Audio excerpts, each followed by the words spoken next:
The 1973 Dallas Cowboys played host to the Los Angeles Rams on December 23rd in the divisional playoffs. The Rams allowed the least amount of yards and points in the NFL. Their offense scored the most points in the league, and Lawrence McCutcheon gained over 1,000 rushing yards in only 12 games played. 5'11", 230-pound Tony Baker rushed for 7 touchdowns and punished tacklers league-wide. The Cowboys' defense was hot. In the 7 games prior to this one, they averaged only 9 points allowed per game.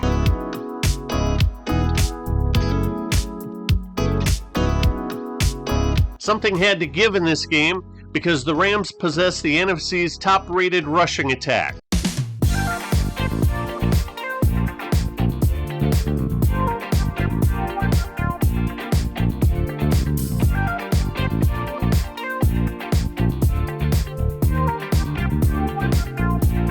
Number 89 defensive end Fred Dreyer had 10 sacks in 1973, and the Rams had the second most in the NFL.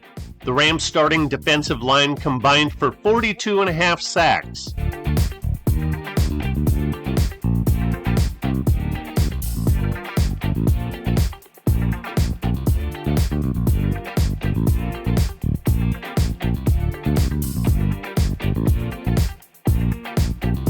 Number 85 defensive end Jack Youngblood had 16.5 sacks, which was the second most in the NFL. He made the first of 7 straight Pro Bowl seasons. Defensive tackle Larry Brooks didn't make the Pro Bowl in 1973, but he would each year from 1976 through 1980. The great Merlin Olsen made the Pro Bowl again for the 12th straight season.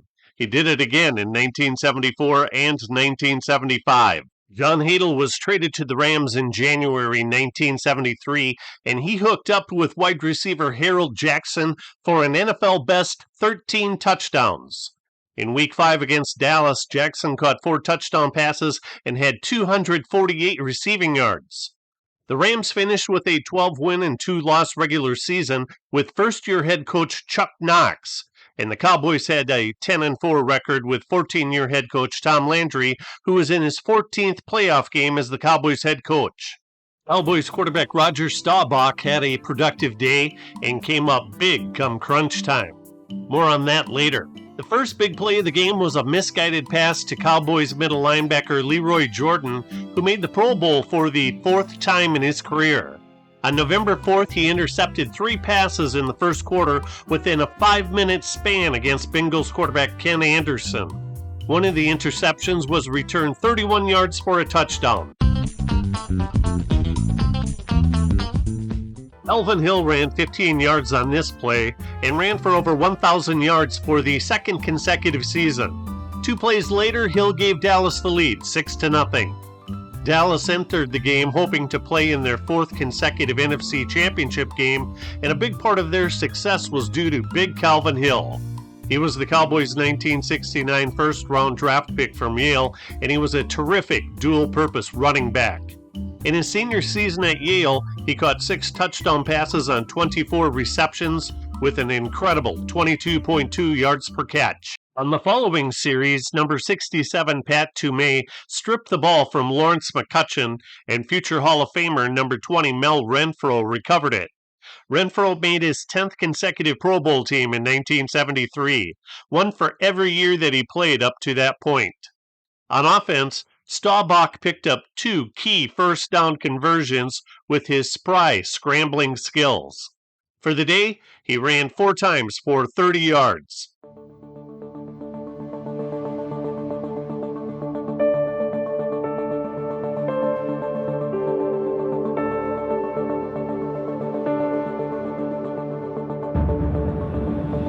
Rookie free agent signee Drew Pearson scored on this play. He started 6 games, played in all 14, and provided a glimpse as to what made him a Hall of Fame inductee in 2021.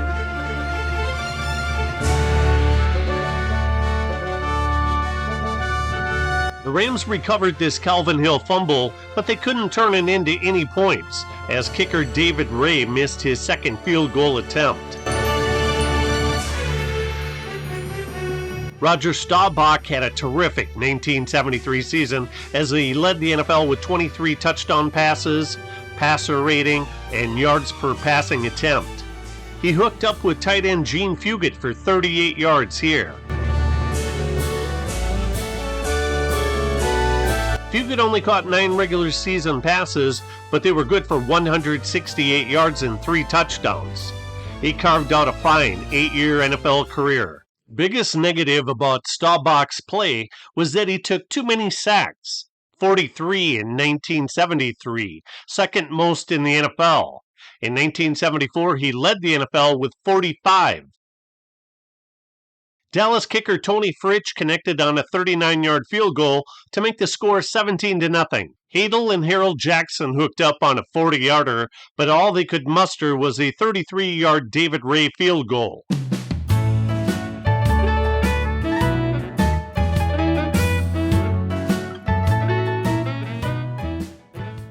Hadel's 22 touchdown passes were second best in the league, his passer rating third best, and he was number 1 in passing touchdown percentage and number 1 in yards per completion, 14.9. He was a tough nut to crack, too, as he only was sacked 17 times. He made first-team All-Pro and finished second in the NFL MVP voting. Here's some regular season highlights.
Hadel was a flop in this game.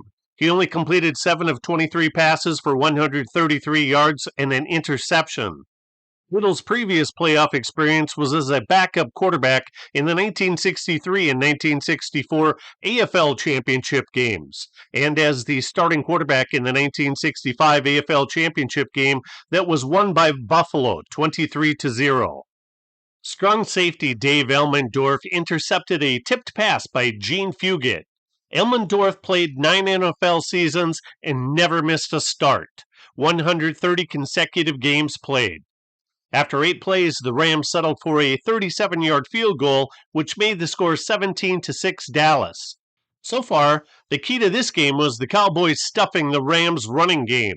That trend continued as the Rams rushed 30 times on the entire day for only 93 yards, just 45% of their regular season average output. In the third quarter, the Rams' defense stiffened considerably. The Cowboys only managed 2 first downs in the third quarter.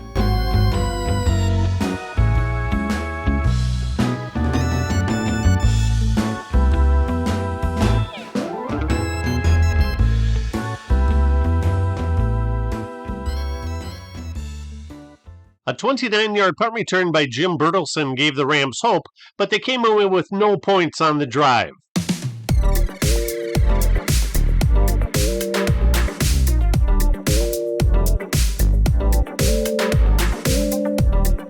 Later in the fourth quarter, Ray converted on a 40-yarder to make the score 17-9.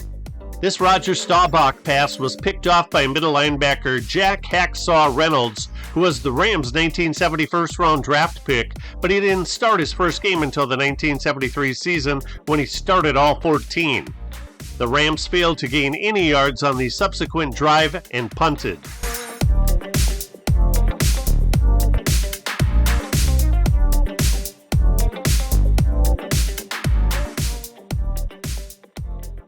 John Hadl and Jack Snow hooked up on a 50-yarder. Although Snow started all 14 regular season games, he caught only 16 passes in those games. For the third time, Rams kicker David Ray missed a makeable field goal try.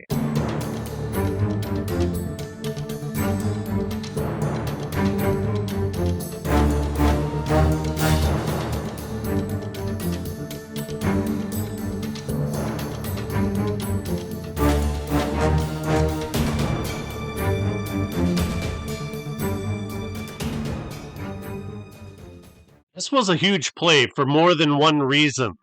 Even though Calvin Hill rushed 25 times for 97 yards and a touchdown, this fumble resulted in the Rams' possession at the Dallas 17-yard line. Worse yet, Hill suffered a dislocated elbow in the pileup. Regular season highlights showcase his bruising inside running and his speedy outside running.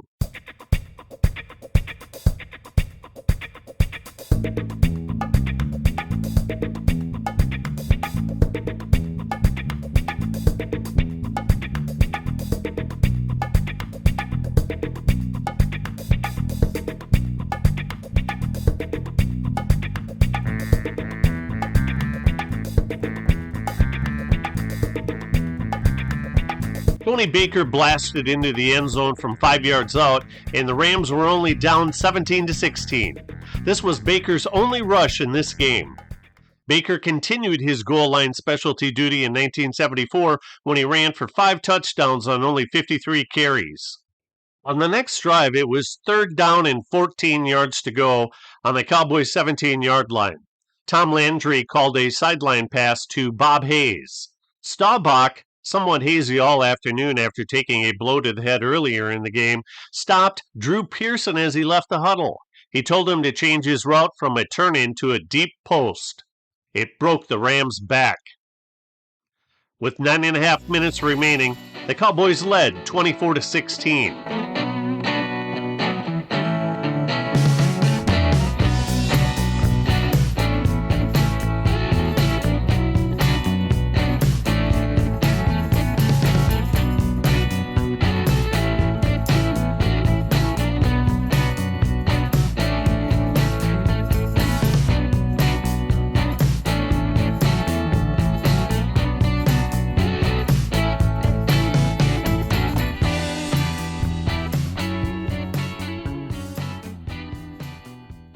Pat Toomey jarred the ball loose from John Hadl, and rookie defensive end Harvey Martin from East Texas State University recovered it.